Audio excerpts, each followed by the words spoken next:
আসসালামু আলাইকুম সম্মানিত ভিউয়ার্স, আশা করি সবাই ভালো আছেন। আলহামদুলিল্লাহ আমিও ভালো আছি। আমার কাছে অনেকেই জানতে চাচ্ছেন কিভাবে শিক্ষার্থীদেরকে উপবৃত্তির সার্ভার থেকে ট্রান্সফার করব এবং কিভাবে উপবৃত্তির সার্ভারে শিক্ষার্থীদেরকে গ্রহণ করব। তো ভিউয়ার্স, আমার চ্যানেলে যারা নতুন তারা চ্যানেলটি সাবস্ক্রাইব করার জন্য অনুরোধ করছি।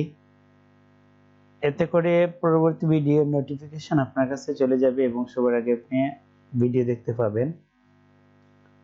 তো ভিউয়ার্স, চলুন আমরা দেখে নিই কিভাবে উপবৃত্তির সার্ভারে শিক্ষার্থীদেরকে ট্রান্সফার করব। তো প্রথমে আমরা যে কোনো একটা ব্রাউজার ওপেন করে নিব। ব্রাউজারের সার্চ বারে আমরা লিখব pesp.finance.gov.bd। এই সার্ভারে আমি অনেকবার প্রবেশ করেছি, এই জন্য আমাকে সার্ভারটি দেখাচ্ছে, লিংক দেখাচ্ছে। তো এখানে আমি প্রথমে মোবাইল নাম্বার অর্থাৎ লগইন আইডি দিব। আর লগইন আইডিটা যেহেতু প্রধান শিক্ষক কিংবা শিক্ষকের mobile number, so mobile number দেব, তারপরে পাসওয়ার্ড দেব। এখানে পাসওয়ার্ড দেওয়ার পরে লগইনে ক্লিক করলে এই ধরনের ইন্টারফেস আমরা দেখতে পাবো। তো এখানে প্রথমেই আমরা দেখব ড্যাশবোর্ড। ড্যাশবোর্ডে বিভিন্ন তথ্য রয়েছে। তারপরে যে জিনিসটা আমরা দেখব সেটা হচ্ছে প্রাথমিক নির্বাচন। তো আমরা প্রাথমিক নির্বাচনে ক্লিক করলে এখানে শিক্ষার্থীর প্রাথমিক তালিকা প্রথমে রয়েছে। আমরা শিক্ষার্থীদের তালিকার পূর্ণ তালিকা দেখতে পাবো। তারপরে হচ্ছে ক্লাস্টারের তালিকা জমাদান। যে তালিকা দেখছি সেটা আমরা ক্লাস্টারে জমা দিতে চাইলে এখান থেকে এটা দিয়ে থাকতাম আমরা। এবার শিক্ষার্থী ট্রান্সফার করুন। তো ট্রান্সফার করণের ক্ষেত্রে এখানে ক্লিক করব এবং আমি দেখাচ্ছি কিভাবে আমরা শিক্ষার্থীদেরকে ট্রান্সফার করব।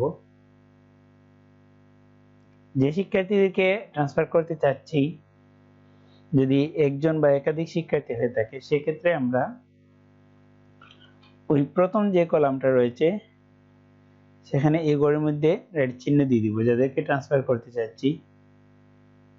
এখন ট্রান্সফার করতে চাইলে যদি আমি এই শ্রেণীর না হয় অন্য কোনো শ্রেণীর শিক্ষার্থীদেরকে ট্রান্সফার করতে চাই, তাহলে এখান থেকে শ্রেণী নির্বাচন করে নিব। নিয়ে খুঁজে নিয়ে ক্লিক করলে ওই শ্রেণী চলে আসবে। এবার আমি এই শিক্ষার্থী তাহরিম জান্নাত পাপিয়া নামে একজন শিক্ষার্থীকে ট্রান্সফার করতে চাচ্ছি। তো ওই শিক্ষার্থীর নামে বাম দিকে আমি সিলেক্ট করব এবং শিক্ষার্থী ট্রান্সফার এই অংশে ক্লিক করব। আমাকে একটা মেসেজ দেখাবে, আপনি কি শিক্ষার্থী ট্রান্সফার করার বিষয়ে নিশ্চিত? হ্যাঁ, ট্রান্সফার করার নিশ্চিত হয়ে থাকলে হেতে ক্লিক করব, আর না হয় নাতে ক্লিক করব। তো হ্যাঁ ক্লিক করলাম। ওই শিক্ষার্থী ট্রান্সফার হয়ে গেছে। এখন আমার এই লিস্টে এই শিক্ষার্থীর নাম নেই, তার মানে ও ট্রান্সফার হয়ে চলে গেছে। এভাবে আমি যেজন শিক্ষার্থীকে ট্রান্সফার করতে চাচ্ছি তার নামটি এখানে সিলেক্ট করে নিব এবং শিক্ষার্থী ট্রান্সফারে ক্লিক করব। এভাবে এক এক করে কিংবা একসাথে একাধিকও ট্রান্সফার করতে চাইলে একাধিক ট্রান্সফার করতে পারবো। তো ভিউয়ার্স, আমার পরবর্তী ভিডিও আমি দেখিয়ে দিব কিভাবে শিক্ষার্থীদেরকে গ্রহণ করতে হয়, অর্থাৎ অন্য বিদ্যালয়ে থেকে ট্রান্সফার করা শিক্ষার্থীদেরকে কিভাবে আমার বিদ্যালয়ে গ্রহণ করব সে বিষয়ে আমি পরবর্তী একটা ভিডিওর মাধ্যমে আলোচনা করব। তো ভিডিওটি যদি আপনার উপকারে এসে থাকে তাহলে লাইক, কমেন্ট এবং শেয়ার করবেন এবং পরবর্তী ভিডিও দেখার আমন্ত্রণ জানিয়ে আজকের মতো বিদায় নিচ্ছি। আল্লাহ হাফিজ, আসসালামু আলাইকুম।